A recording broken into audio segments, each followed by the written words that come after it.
शेतकऱ्यांना विजेपासून बचावासाठी वडकळ पोलिसांचे आवाहन।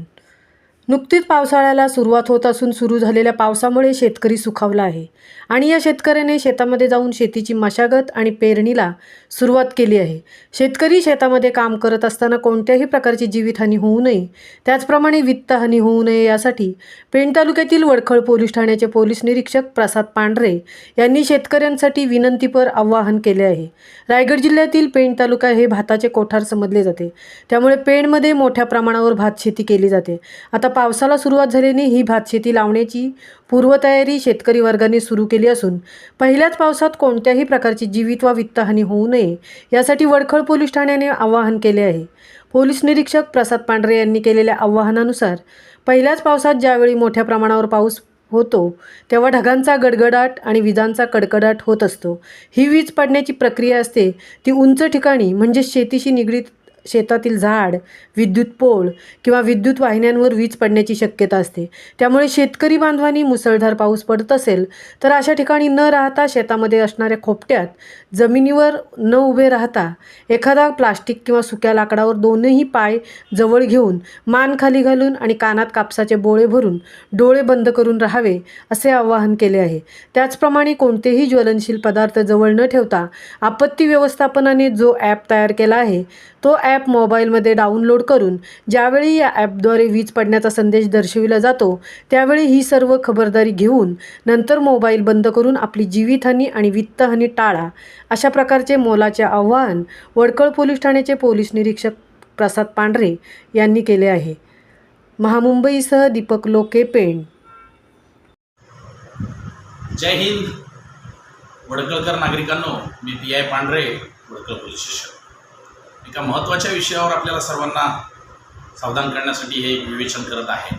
आता पावसाळ्याच्या सुरुवातीचे दिवस आहे, मोठ्या प्रमाणावर ढगांची गर्दी जमत आहे, त्यामुळे ह्या ठिकाणी वीज पडण्यासारखे प्रकार होतात आणि त्याच्यामध्ये आपले शेतकरी बांधव जे शेतामध्ये काम करत असतात त्यांच्यावर वीज पडण्याची शक्यता आहे आणि जीविताची हानी होण्याची शक्यता आहे। त्याच्यापासून प्रतिबंध कसा करावा, काय काळजी घ्यावी, ह्या संदर्भात मला जरा थोडं तुमच्याशी विवेचन करायचं आहे। तर सर्व शेतकरी बांधवांना मला विनंती आहे की जे शेतामध्ये काम करत असतात की त्यांनी लक्षात घेतलं पाहिजे की जेव्हा वीज पडणार आहे त्यावेळी सुरुवातीला काळेकुट्ट ढग तयार झालेले असतात, ढगांची गर्दी झालेली असते, हवा थांबलेली असते आणि मग अचानक हवेला सुरुवात होत जाते आणि चारी बाजूने चक्रीवादळासारखी परिस्थिती निर्माण होते आणि त्यावेळी समजून घ्यायचं की ढगाची आता इकडे तिकडे रेलचल होणार आणि वीज पडण्याची शक्यता असते। अशा वेळी आपण स्वतःला आश्रयाच्या ठिकाणी घेऊन जाणं खूप आवश्यक आहे। पण हे आश्रय निवडत असताना कुठल्याही झाडाखाली वगैरे जाण्यात अर्थ नाही आहे, कारण का वीज कुठं पडते तर वीज उंच ठिकाणी पडते, जसं की झाडावर पडते किंवा एखाद्या इलेक्ट्रिसिटीच्या पोलवर पडते। तर ज्या ठिकाणी उंच ठिकाण आहे त्या ठिकाणी पडते, म्हणून अशा झाडाखाली किंवा इलेक्ट्रिसिटीच्या पोलखाली वगैरे आपण थांबायचं नाही।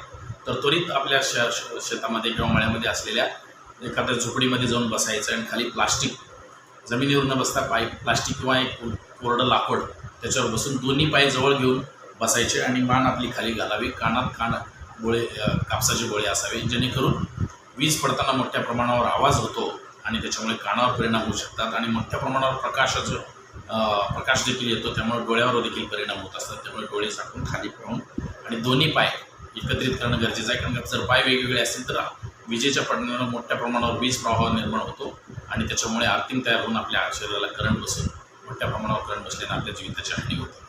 तर अशा प्रकारे वीज पडणार असेल तर त्यावेळी आपण स्वतःला सुरक्षित करण्यासाठी कुठल्याही झाडाखाली थांबायचं नाही आहे किंवा इलेक्ट्रिसिटीच्या पोलखाली थांबायचं नाही। आपला मोबाईल चालू न ठेवता तो बंद केलेला खूप चांगला राहील। ज्वलनशील पदार्थाच्या नजदीक न जाता आणि मोकळ्या मैदानात न थांबता आश्रयाच्या ठिकाणी जाणं खूप आवश्यक आहे, कारण का वीज जेव्हा पडते त्यावेळी त्याचे शक्ल जे आहे ते स्प्रेड होत असतात आणि जंगलामध्ये पडत असतात, तर त्याच्या मोठ्या प्रमाणावर वीज प्रवाह असल्यामुळे जे संपर्कात येतात सजीव ते मृत्युमुखी पडण्याची शक्यता असते। त्यामुळे स्वतःचा बचाव करण्यासाठी ह्या गोष्टीची